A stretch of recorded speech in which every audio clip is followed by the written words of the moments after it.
அனைவருக்கும் வணக்கம். நாம் இன்று பார்க்க இருக்கின்ற தலைப்பு மீன லக்னம்.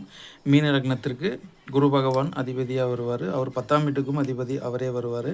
எனவே மீன லக்னத்தில் பிறந்தவங்களுக்கு யோக பலன்கள் கொடுக்குற அமைப்பில் குரு, செவ்வாய், சந்திரன், சூரியன், கேது இந்த 5 கிரகங்களும் கட்டாயம் நல்ல பலனை செஞ்சுருவாங்க. அடுத்து அவயோகர்கள். இந்த லக்னத்திற்கு புதன் மாரக பாதகாதிபதியாக வருவார். சனியும் வந்துட்டு 11ஆம் இடத்து அதிபதியாகவும் 12ஆம் இடத்து அதிபதியாகவும் வருவார். சுக்கிரன் அஷ்டமாதிபதியாகவும் வருவார். ராகு, கேது நல்ல பொசிஷனில் இருந்தால் இங்கே ராகு வந்துட்டு அவயோகம் செய்கின்ற அமைப்பில் வந்துடுவார். எனவே இப்போது எந்த கிரகங்கள் எந்த மாதிரியான இடத்துல இருந்தால் பலன்கள் எப்படி இருக்கும் என்பதை இப்பொழுது பார்க்கலாம். மீன லக்னத்தில் குரு பகவான், இப்போது குரு பகவான் மீன லக்னத்தில் இருக்கிறது ஆட்சி பலன், ஆட்சி அடைவார். லக்னம் வலுவடையும். நல்ல அறிவு, நல்ல ஞானம், நல்ல திருமண வாழ்க்கை, நல்ல முகப்பொழிவு, நல்ல தோற்றம், கௌரவம், அந்தஸ்து, நல்ல குழந்தை பாக்கியம், இது போன்ற அமைப்பை கட்டாயம் கொடுப்பாரு. லக்னத்தில் குரு இருப்பது ரொம்ப சிறப்பான நிலைமை. 2 அடுத்து மேசத்தில் குரு இருக்கலாமா? மேசத்தில் குரு பகவான் 2லிருந்து 8ஆம் இடத்தை பார்ப்பார், 6ஆம் இடத்தை பார்ப்பார், 10ஆம் இடத்தை பார்ப்பார். நல்ல தொழில், வேலை, வருமானம், வளர்ச்சிக்கான கடன், கௌரவமான வேலையில் வந்துட்டு ஷைன் ஆகிறது, இது அரசாங்க வேலை, இது போன்ற அமைப்பை மேசத்தில் இருக்கிற குரு கட்டாயம் கொடுப்பாரு. அடுத்து ரிஷபத்தில், இங்கே ரிஷபத்தில் இருக்கிற குரு இங்கே வந்துட்டு லக்னத்துக்கு 3ல் பகைமை அடைஞ்சாலும் இங்கே வந்துட்டு 7ஆம் இடம், 9ஆம் இடம், 11ஆம் இடம், 7, 9, 11 இந்த இது போன்ற நல்ல பாவங்களை குரு பகவான் பார்த்து வெளிப்படுத்துவார். ஆனாலும் 3ல் ஒரு சுபகிரகம் மறைவது நன்மையை குறைத்து கொடுக்கும். பார்வை பலனால் 7, 9, 11 நல்ல மனைவி, நல்ல தகப்பன், நல்ல லாபம், இது போன்ற அமைப்பை கட்டாயம் கொடுப்பாரு. எனவே 3ல் இருப்பது நன்மைகள் சற்று குறைவு. 4ல் இருக்கலாமா? 4ல் இருந்தால் 8ஆம் இடம், 10ஆம் இடம், 12ஆம் இடம். 4ல் இருப்பது நல்ல அறிவு, நல்ல ஞானம், சொத்து, சுகம், தூரதேச பயணம், இது போன்ற அமைப்பில் கொடுக்கும். தொழில் அமைப்புல நல்லா இருக்கும். தொழில் செய்து சம்பாதிக்கின்ற அமைப்பை கொடுக்கும். எனவே 4ல் இருப்பது நல்ல பலனை கொடுக்கும். 5ல் இருப்பது மிக சிறப்பு. உபய லக்னத்துக்கு கடகத்தில் குரு உச்சமாவது சிறப்பு. 6ல் சிம்மத்தில் குரு இருப்பது அரசு வேலை சார்ந்த விஷயங்களுக்கு நல்ல பலனை கொடுக்கும். அதே லக்னாதிபதி 6ஆம் இடத்தோடு தொடர்பு என்ற அடிப்படையில் விபத்து, கண்டம், உடல் நோய், இது போன்ற அமைப்பையும் குரு பகவான் இங்கே கட்டாயம் கொடுக்கவே செய்கிறாரு. 7ல் இங்கே குரு பகவான் 7ல் இருப்பது லக்னத்தோடு தொடர்பு கொள்வார் என்ற அடிப்படையில் இங்கே நல்ல பலன் உண்டு. இங்கே 11ஆம் இடத்தையும் லக்னத்தையும் பார்த்து வலுப்படுத்துவார். எனவே வந்துட்டு குரு பகவான் வந்துட்டு 7ல் இருக்கிறதும் லக்னத்தோடு தொடர்பு கொள்வார் என்ற அடிப்படையில் நல்ல பலன் உண்டு. அடுத்து குரு இங்கே துலாத்தில் பகைமை அடையவே கூடாதுங்க. பகைமை அடைவது நல்ல பலனை தராது. ஆனாலும் 12ஆம் இடமும் 2ஆம் இடமும் பார்த்து வலுப்படுத்துவார், 4ஆம் இடத்தையும் பார்த்து வலுப்படுத்துவார். எனவே ஜாதகருக்கு நல்ல பலனை தராது. 9ல் இருப்பது மிக பெரும் சிறப்பு. குரு பகவான் விருச்சிக ராசியில் இருப்பது மீன லக்னத்துக்கு மிக பெரும் சிறப்பை கொடுக்கும். 10ல் இருக்கலாமா? 10ல் தன்னுடைய சொந்த வீட்டில் ஆட்சியானாலும் குடும்பஸ்தானத்தை பார்ப்பார், 4ஆம் இடத்தை பார்ப்பார், 6ஆம் இடத்தை பார்ப்பார் என்கின்ற அடிப்படையில் 2, 4, 6 இது போன்ற பாவங்கள் நல்ல நிலைமையில் இருக்கும். 10ல் குரு இருப்பது சொந்த வீடுங்கிற அடிப்படையில் இங்கே கேந்திராதிபத்திய தோஷம் பெறுவாரா அப்படிங்கிற ஒரு தன்மையை நம்ம முக்கியமாக கவனிக்கணும். 10ல் இருந்தாலும் நல்ல பலன் உண்டு. 11ல் இருக்கலாமா? இங்கே 11ல் இருக்கலாம். லக்னாதிபதி 11ல் இருப்பது சிறப்பான பலனை கொடுக்கும் மீன லக்னத்துக்கு. ஆனாலும் மாரகஸ்தானங்கிற அடிப்படையெல்லாம் இங்கே வந்துட்டு குரு பகவானுக்கு அந்த ஒரு மாரக பாதக தன்மையெல்லாம் இங்கே வந்துட்டு எதுவும் இருக்காது. 11ல் குரு நீசமானாலும் இங்கே குருவோடைய பார்வை பலன் பெரிய அளவில் குறையாது. எனவே தன்னுடைய தனுசு வீட்டுக்கு பக்கத்தில் இருக்கிறதுனால கட்டாயம் வந்துட்டு குரு பகவான் நல்ல வலுவாகவே இருப்பார். நீசம் அடைந்தாலும் இங்கே தனிச்சு நீசம் அடைகிறது ஒன்றும் பெரிய கெடுபலனை தராது. வீடு கொடுத்தவன் வலுவாக இருக்கும் பட்சத்தில் இன்னும் வந்துட்டு குரு பகவான் நல்ல ஒரு பலனை அள்ளி கொடுப்பார். எனவே 11ல் இருப்பது நல்ல பலன். அடுத்து 12ல் உபயலக்கணத்துக்கு குரு 12ல் மறைவது நல்ல பலன் குறைவு. ஒரு 30-40% தான் நல்ல பலன் உண்டு. எனவே இங்கே வந்துட்டு 6ஆம் இடத்தோடு தொடர்பு கொள்வார், 6, 8 இது போன்ற அமைப்பில் தொடர்பு கொள்வார் என்ற அடிப்படையில் இங்கு வந்துட்டு நல்ல பலன் குறைவு. 12ல் குரு மறையக்கூடாது. அடுத்து செவ்வாய் இங்கே லக்னத்தில் இருக்கலாமா? லக்னத்தில் இருக்கக்கூடாது. ஆனாலும் ஆதிபத்திய நன்மையை கட்டாயம் கொடுப்பாரு. திருமணம் சார்ந்த விஷயத்தை தாமதப்படுத்துவார்.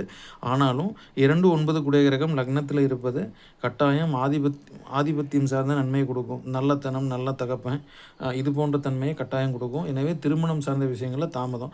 2ல் இருக்கலாமா, மேஷத்தில் 2ஆம் வீட்டில் இங்கே ஆட்சி ஆவது, பொருளாதாரம் சார்ந்த விஷயங்கள், குடும்பம் சார்ந்த விஷயங்கள், இது போன்ற அமைப்பை தடை ஏற்படுத்தி அதன் பிறகு சுப நிகழ்ச்சிகளை கொடுப்பாரு, சுபபலனை கொடுப்பாரு. எனவே 2ல் இருக்கலாமா, லக்னத்தில் இருக்கிறத விட 2ல் இருப்பது, 2ஆம் அதிபதி 2ல் இருக்கிறாங்கிற அடிப்படையில் கட்டாயம் கலப்பு பலன், சுபபலனும் உண்டு, நல்ல பலனும் உண்டு, சுபபலனும் உண்டு, கெடுபலனும் உண்டு. எனவே 2ல் அமர்வது ஒரு சில திருமணம் சார்ந்த விஷயங்கள், பொருளாதார முன்னேற்றம், இது போன்ற அமைப்புகளுக்கு கொஞ்சம் தாமதப்படுத்தி நல்லது பண்ணுவாருங்கிற அமைப்பு கொடுப்பாரு. 3ல் இருப்பது ரொம்ப சிறப்பு. 3ல் செவ்வாய் இருப்பது ரொம்ப நல்ல பலனை கொடுக்கும்.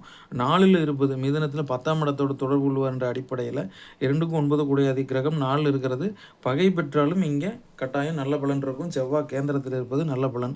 5ல் இருக்கிறது நல்ல பலனை கொடுக்கும். 2க்கும் 9க்கு அதிபதி 5ல் இருக்கிறது ஆதிபத்திய நன்மையை கொடுக்கும். ஆனால் 5ல் பாவகிரகம் இருக்கின்ற அடிப்படையில் திருமணம் இது போன்ற விஷயங்கள் கொஞ்சம் தாமதமாக நடக்கும். ஒரு 28 வயசுக்கு மேலே.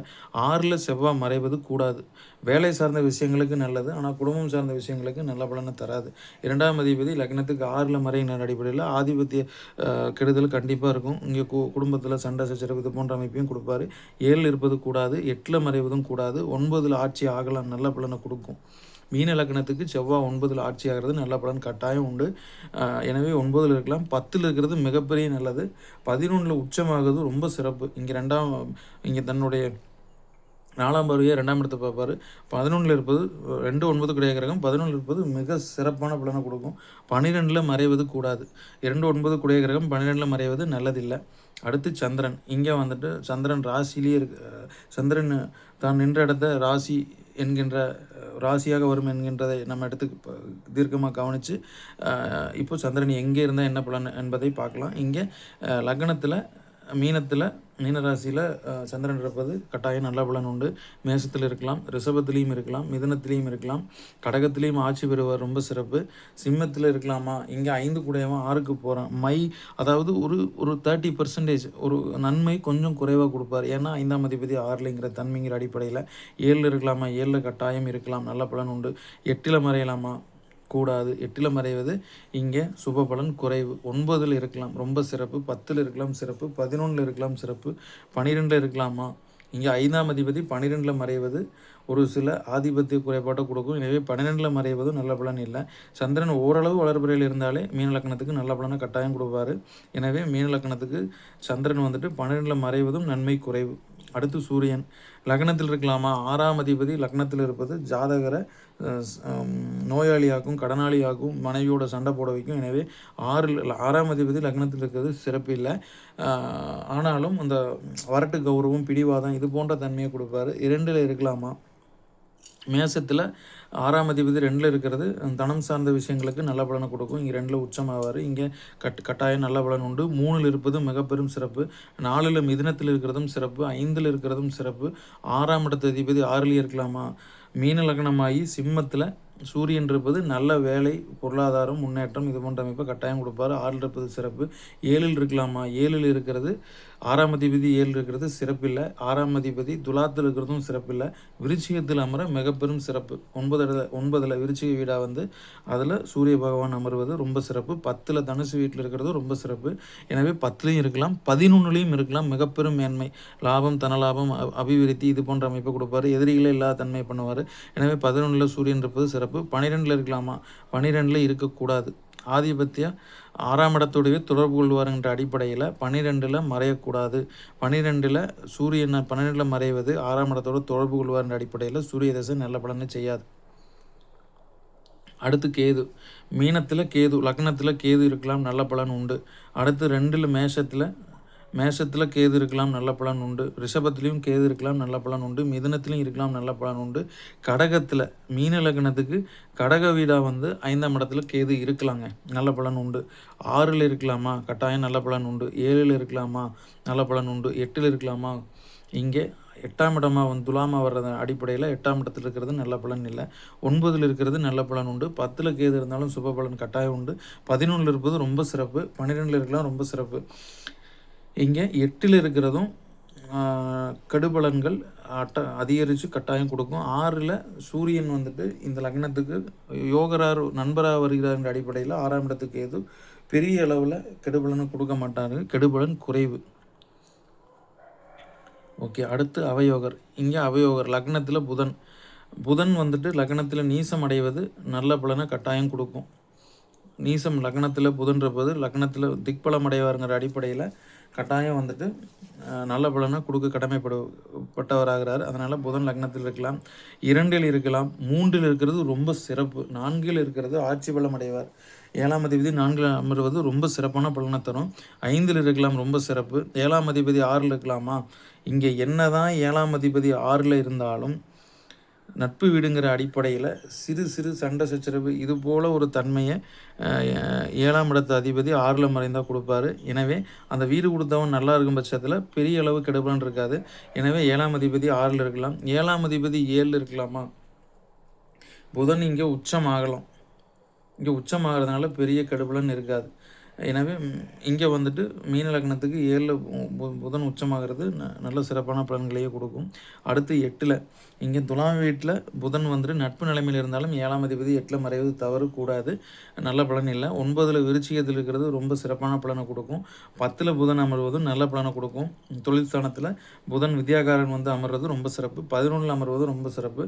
இங்கே 12ல் அமர்வது புதன் வந்துட்டு 7ஆம் அதிபதியாகி இங்கே வந்துட்டு 12ல் மறைவது திருமணம் சார்ந்த விஷயங்களில் ஒரு சில தடுமாற்றம் தாமதம் இது போன்ற பலன்களை கொடுப்பாரு. 7ஆம் அதிபதி 12ல் மறைகிறாருங்கிற அடிப்படையில் ஒன்று தாயா தாரமா இது போன்ற தன்மையை வந்துட்டு 12ல் மறைகிற புதன் வந்துட்டு கட்டாயம் கொடுப்பாரு. எனவே இங்கே வந்துட்டு சுபருடைய பார்வையில் இருக்கிறது சிறப்பு. அல்லது ராசிக்கு கேந்திரத்தில் புதன் அமர்ந்திருந்தார்னா இந்த கெடுபலன் குறையும்.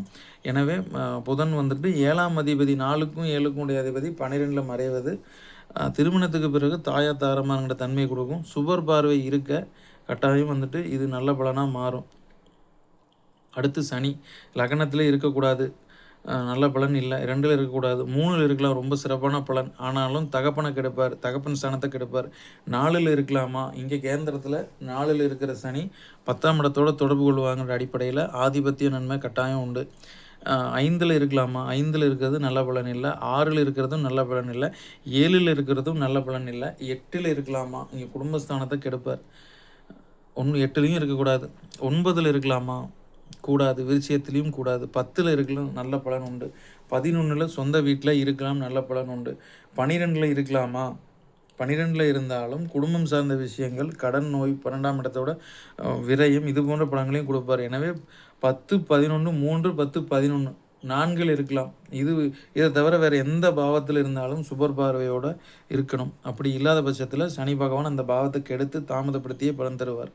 அடுத்து சுக்கிரன் லக்னத்தில் உச்சமாகலாமா? 8ஆம் அதிபதி லக்னத்தில் உச்சம், 7ஆம் இடத்தோடு தொடர்பு கொள்வார் அடிப்படையில் திருமணத்துக்கு அப்புறம் அதிகமான காதல்னால பிரச்சனை, அதிகமான ஒரு கேர்னால பிரச்சனை இது போன்ற தன்மையை சுக்கிரன் கொடுப்பாரு. லக்னத்தில் உச்சமாவது ஆயுளுக்கு சிறப்பு. ஆனால் திருமண வாழ்க்கைக்கு இது வந்துட்டு ஒரு சில சூழ்நிலைகளில் சண்டை சச்சரவு பிரிவு இது போன்ற அமைப்பை கொடுத்துருது.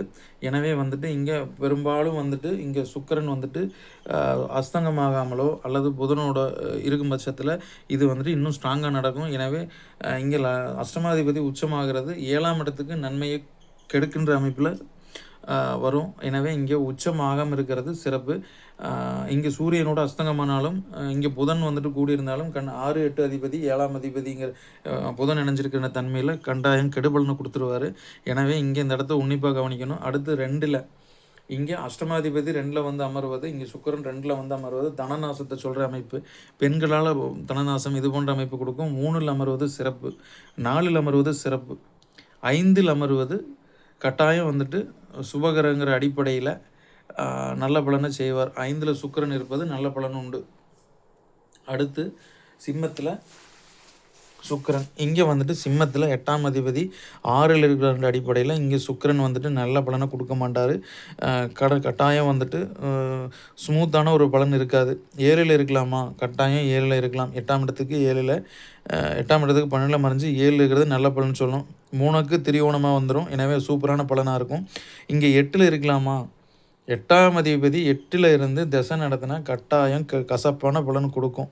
எனவே இங்கே 8ல் இருக்கிறது இங்கே லக்னத்துக்கு கேந்திர திரிகோணாதிபதியுடைய பார்வையை வாங்கிறது நல்ல பலன் இருக்கும். அடுத்து விருச்சிகத்தில் இருக்கிறது ரொம்ப சிறப்பான பலனை கொடுக்கும். தனுசில் இருக்கிறது நல்ல பலனை கொடுக்கும். 4ஆம் இடத்தோட தொடர்பு கொள்வார். 11ல் சுக்கிரன் இருக்கிறது நல்ல பலன். 12ல் இருக்கிறது இங்கே 8ஆம் அதிபதி 12ல் இருக்கிறது கட்டாயம் வந்துட்டு சுக்கிரனுடைய வீடு நட்பு நிலைமை. 12ல் இருக்கிறது நல்ல பலன் கட்டாயம் உண்டு. இங்கே சுக்கிரனாகி 8 12ல் மறையும்போது பெரிய அளவில் கெடுபலன் இருக்காது. கெடுபலன் குறையும். குறைந்த அளவில் கெடுபலன் இருக்கும். நன்மைகளும் கட்டாயம் இருக்கும். சுபக்கடன், நல்ல விஷயத்துக்காக சண்டை போடுறது, இது போன்ற பலன் கொடுக்கும். நல்ல வேலைக்காக சண்டை போடுறது, இது போன்ற அமைப்பை கொடுக்கும். அடுத்து ராகு. லக்னத்தில் ராகு இருக்கலாமா? மீனத்தில் ராகு இருக்கலாம். ஆனால் லக்னத்துக்கு எடுக்கும். இங்கே சுபருடைய பார்வையை வாங்குறதுங்கிறது கட்டாயம். எனவே லக்னத்தில் இருக்கிறது மீன வீடு ராகு தசை வந்தால் கட்டாயம் நல்ல பலன் உண்டு, கெடுக்க மாட்டார். அடுத்து மேசத்தில் இருக்கலாமா? இங்கே மேசத்தில் ராகு அமரலாமா? இங்கே வந்துட்டு லக்னம் யோகாதிபதி வீடு அப்படிங்கிற அடிப்படையில் கட்டாயம் இருக்கலாம். அடுத்து ரிஷபத்தில் இங்கே 3 கூடையவனும் 8 கூடையவனும் இராதிபத்திய தன்மையை செய்யுங்கிற அடிப்படையில் வந்துடும். எனவே 3ல் இருக்கிறது ராகுக்கு நல்ல பலனை கொடுக்கும். ஆனாலும் அதாவது 8ஆம் வீட்டில் மறைஞ்சு 3ல் இருந்தாலும் இங்கே சுக்கிரனை போலவே பலம் தருங்கிற அடிப்படையில் பாதி திசை நல்லாயிருக்கும், பாதி திசை கொஞ்சம் கஷ்டமாக இருக்கும். எனவே 3ல் அமர்வது கலப்பு பலன். 4ல் அமரலாமா? 4ல் மிதுனத்தில் இருப்பது ஜாதகருக்கு வந்துட்டு 4ஆம் இடத்தை கெடுத்து பலன் செய்யும். மீன லக்னத்துக்கு மட்டும் இந்த 4ல் அமர்ற புதன் வீடாக வர்றதுனால 4ஆம் இடத்தை கெடுக்கும். 5ல் அமர்வது கூட நல்ல பலனை கொடுக்கும். 6ல் அமரலாமா? கட்டாயம் 6ல் அமரலாம். ஆனால் ராகு திசை வரக்கூடாது. அல்லது சுபருடைய பார்வையை பெற்று வருவது நல்ல பலன் செய்யும். 7ல் அமரலாமா? 7ல் அமரக்கூடாது. 8ல் அமரலாமா? 8ல் அமர்வது கூடாது. 9ல் அமரலாமா? தாராளமாக 9ல் அமரலாம். சிறப்பான பலன் கொடுக்கும். 10ல் அமர்வது சிறப்பு. 11ல் அமர்வது சிறப்பு. 12ல் அமர்வதும் சிறப்பு. எனவே இந்த லக்னத்துக்கு 8ஆம் இடத்துலையும் 7ஆம் இடத்துலையும் 3ஆம் இடத்துலையும் அமர்கின்ற ராகு கட்டாயம் கலப்பு பலன்களையே தருகிறார். எனவே இந்த இடத்துல இருக்கும்போது சுபர் பார்வையை பெற்றிருக்கணும் அப்படிங்கிறது நம்ம பார்க்குறோம். எனவே ராகு கேதுக்கள் தான் நின்ற வீட்டின் பொதுவாக ராகு கேதுக்கள் நல்ல சுப கிரகங்கள்னு சொல்லப்படலை. தான் நின்ற வீட்டின் அதிபதியை போல் பலன் தருவாங்கன்னு சொல்கிறாங்க. ஒரு வீட்டில் ஃபேவராக இருந்தால் ஒரு வீட்டில் அன்ஃபேவராக இருப்பார். இங்கே ஒரு வீட்டில் ஃபேவராக இருந்தாலும் அந்த வீட்டோடைய தன்மை என்ன, அந்த வீட்டுக்கு இன்னொரு ஆதிபத்தியம், அந்த வீட்டின் அதிபதி யார், அந்த வீட்டின் அதிபதி இன்னொரு அசுப ஆதிபத்தியத்துக்கு சம்மந்தப்படுறாரா, இது போன்ற அமைப்பெல்லாம் பார்க்கணும். எந்த கிரகங்கள் நம்மளுக்கு நல்ல பொசிஷன்லேயே இருந்தாலும் லக்னாதிபதி நல்ல வலிமையில் இருக்கணும், லக்னமும் நல்ல வலிமையில் இருக்கணும், லக்ன யோகாதிபதிகள் நல்ல பொசிஷனில் இருக்கணும். எனவே ராகு கேதுகளை நம்ம வந்துட்டு ஒரு தனிப்பட்ட ஜாதகத்தை எடுத்து ஆய்வு பண்ணும்போது இன்னும் நான் உங்களுக்கு தெளிவாக விளக்குறேன். எனவே மீண்டும் மற்றொரு பதிவில் சந்திப்போம். நன்றி, வணக்கம்.